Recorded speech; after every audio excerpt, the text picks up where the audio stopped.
Hello, Music Multiverse listeners. Welcome to Be On Your Radio. Welcome to this year's final episode, Albums from the Leaf, episode 10. The gig is up. That's right. It's the end this year. We finally figured out Boston Pizza was made in 1964 in Edmonton, Alberta. What? We discovered Shoeless Joe Jackson from Carolina played for 3 U.S. Major League Baseball teams, and somehow he has a chain of restaurants only in Canada. What? And Verisola is not a new Canadian handbag company. It's actually the music career of Dan Aykroyd's daughter. What? That's right. Our exploration of Canada this year comes to an end. Not that there's no more to explore. In fact, on the program tonight, a brand new band will be discussed. Imagine that. Our visa has run out and we have to return, but luckily the music and country will still be continuing to leave an impression on the channel, shows, and music to our ears. Before we reveal the last picks of this year, we've hit a wall, and not that goalie from the Maple Leafs. We're looking for a few good subscribers. Do you know any? We're looking for about 400 of them. If you're counting out there, please think about it, won't you? And the way Mark's describing this, he might as well be Toronto's GM because they're looking for 400 goalies as well, because nothing hit a wall there. It all hit the back of the net. For those of you already subscribed, let's meet the panelists on this final night in Canada. On the panel, I'm pretty sure he's crossed the 100th meridian at least 250 times. The Grateful Dude. It's actually probably true. Yeah. He's pulling for the Canucks tonight. Game 7, Jeff Young. And speaking of discovery, 9-pin bowling king Alex Kolizny bowled the perfect spare. No? I don't even know what that means. Look in the mirror. I don't know. It's a 9-pin bowling. So is you don't get a strike because that's not 10, so it's a spare, right?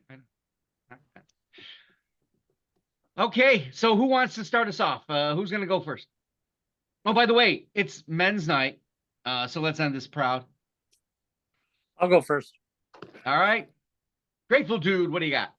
Okay, so doing my method that I've been doing for the last 5 or 6 Leafs, as I got that humongous list from Mark, and I went, and I came up with somebody that I like. And I can't say that about all. Mark appears to know him, and his name is Fred Eaglesmith. He is, well, according to Wikipedia and stuff, he's alternative country. I don't know if I want to go that way. He's got bluegrass. He says he's a rock and roll singer. He reminds me a lot of Willie Nelson, except in his delivery, except with more of a soft country voice.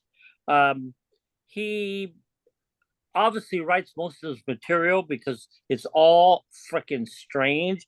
Talks about tractors and going to the store and getting a new carburetor and all kinds of really bizarre stuff.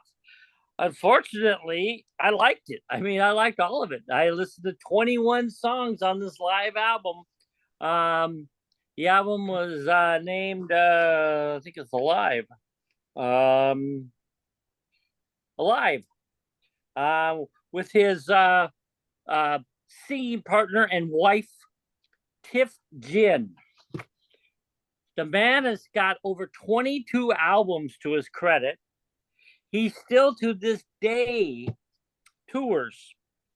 He tours an average of 300 tours a year, which is insane. Insane. Says he lives most of his time on his bus with his wife. So they're in Texas right now, and then they're going to head up and do a bunch of Canada. So I liked his music. I found it very raw country. I wish I could play some of it because you can't explain this guy's style. You just can't. You know, he's so far in the left field. It's a little bit of bluegrass, a little bit of country, a little bit of folk. You know, all of that tied together. You know, first time listening to him, but not my last. I will definitely listen to him again. And for those of you out there who are into bluegrass or country or something a little bit off the wall, especially, we got to listen to the man's lyrics because they really get you there. Mark. I'll see if I can slip it on here. I plan on doing something at the end here too, so maybe we can do that. I don't think someone like him would be blocked, so that might be advantageous to show a little bit because yeah, he's a little bit different than anybody. yeah. Somebody made a comment. I think something about him. They didn't the scope and depth of his writing was revealed to me when he saw him playing in some dungeon in Nashville. They called it. That's one of the articles. So yeah, he's been around. He's traveled it. He's done it. He's a legend in Canada, and that doesn't really get discussed or talked about very much. So unknown comic. Yes, yeah. At least across the border here. I mean, it's funny how I don't remember him playing over here or being discussed here either. So you've never we're seen right him across the board. No, never had an option to see him either. I don't think. Although it could be, one of these could have been one of those bars I was in Canada. He could have been playing. I didn't know who he was. He could have been playing on Thin Lizzy night at Jeff Healy's bar, and I wouldn't have known it. And I wouldn't have known who he was at that point. All right. Let's find out what surprise Alex Kaluzny has for us tonight. So this comes right in the wheelhouse of Mark, Jeff, and myself, because I know we all probably played the same video game, even though they had no more whereabouts of what was going on than I did as a child. And yet I know we all enjoy those same soundtracks from the early to mid 2000s of the EA Sports NHL games. In the game. That was my tipping point. That was my tipping point to this band because they were in the game. I chose Gob, foot and mouth disease. Quick thing I noticed when just kind of doing a little background on the album, because I liked the songs on there that I'd heard from these soundtracks and decided let's do a deeper dive on these guys at some point. I did. And I was always a big Sum 41, Blink 182, that pop punk sound, and that's where Gob kind of fits into their range. And when I did my dive on these guys, I didn't realize they were Canadian, which I should have, because NHL video games always seem to kind of pull from that neck of the woods, being British Columbian makers. Sure enough, Langley, BC. Interesting thought on one of my favorite songs from there. It was also on their album before that came out 3 years earlier than the album I'm referencing. And still landed on the next one as well, because I think their popularity kind of coincided in that range. And they said it was the American version too on the album I'm referencing. So I thought that's what it is. Yes, if they had a popular song that the Canadian record company could utilize in the U.S. to retool, that they would do that. A lot of artists did that. No question. As did they. And one of the things I noticed too when I had and I had to rewatch the music video because I remembered I had thoughts about it, but I couldn't remember what they were, so I had to relook at it before the episode here. So Ellen, there's a beauty to these pop punk music videos. I know like Sum 41's Fat Lip comes to mind when he's playing in the middle of a half pipe, people skateboarding around him and shit like that. This one was done on a tennis court with two of the lead singers, or the two main vocalists playing against each other.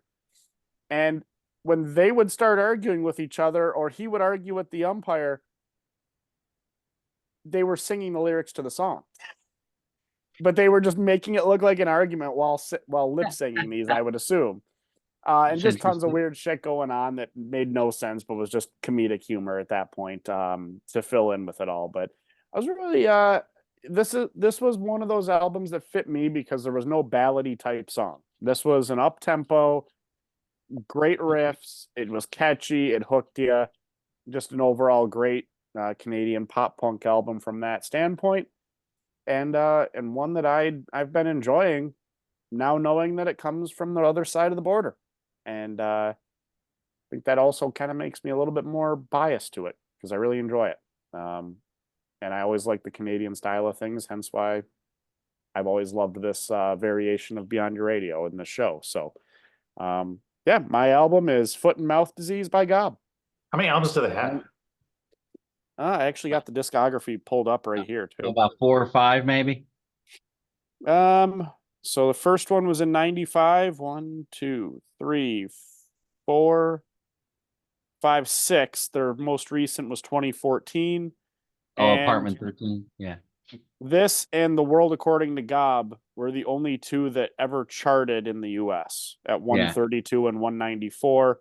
And there's absolutely terrible reviews for this album.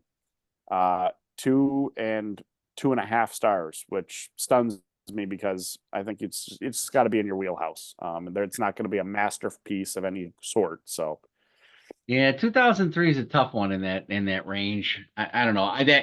The album cover is a dentist's nightmare. If you look, those are toes and yeah, it's just. But it's funny because then you look at like the ratings for the album before that, and you get 2 stars from one, and then 4.5 favorable and 3.5 out of 5, which just goes to show this band and that genre, I think as well. It's truly up to the listener and what your niche is at that point. Yeah. I don't think this is you can truly judge it all on one scale. Like this is one where I'll give it a great review. Chef Jeff, I know you'd hate the shit out of this. Most likely. So, like, I think it just comes down to what you feel. Yep. You can always send it to me as a challenge. I can't double up the episodes. So, Mr. Young, what do you have for us tonight? I picked from 2012 Dead Silence from Billy Talent, their 4th album. great album. What's cool about it is there's 14 tracks, which, a lot of times albums only have like 8 songs now, if that. They're borderline EP LPs now. But the thing that caught me the most when I first listened to this album was it's like, okay, the first 3 albums are good, very good, especially if you like the band. More of a hard rock with sort of a punk approach, not like pop punk, but hard rock punk kind of like that. And even though they do have more of a punky background, but they I was just like the album comes out, it's like great song, good song, great song, great song, good song.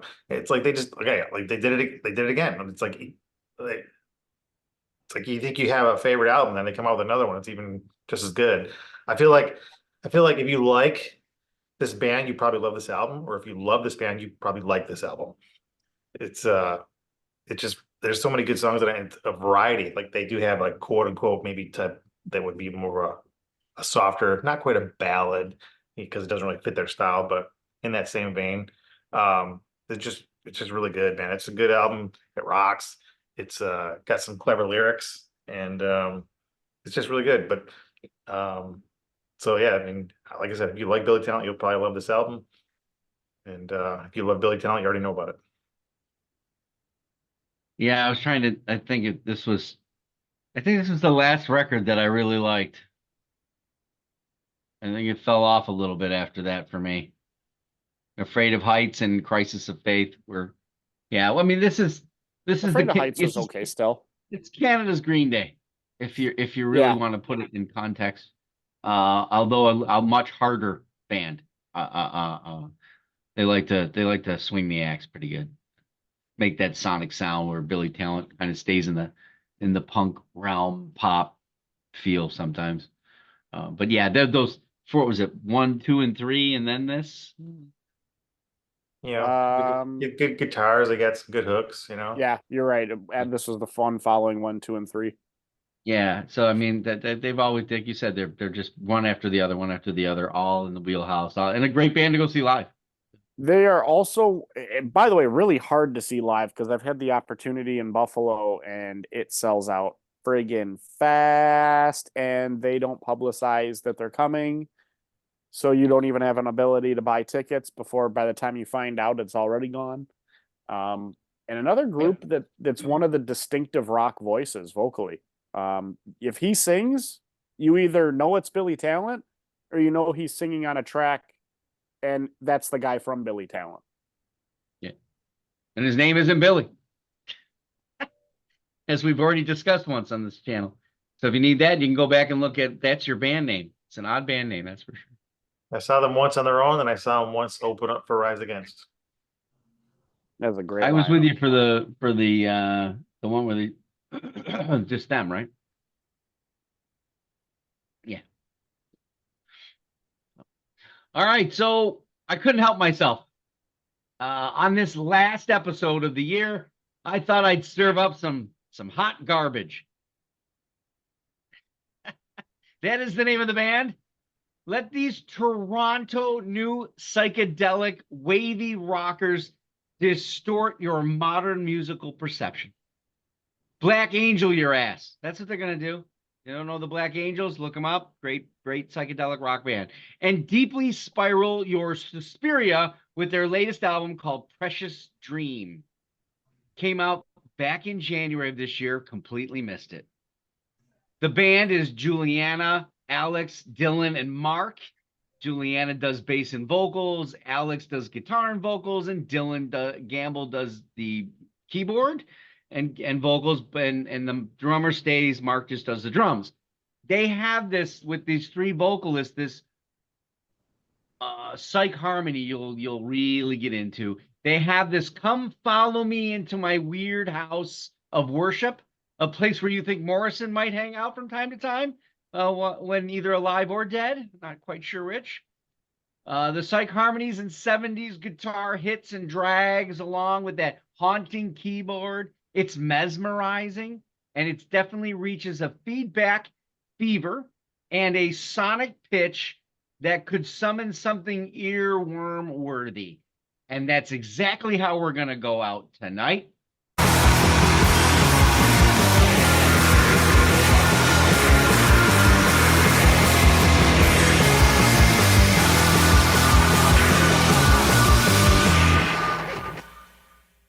I want to thank my panelists for doing this, for their great picks tonight. Go beyond your radio with us, a real music appreciation channel. Thank you for watching. Happy listening.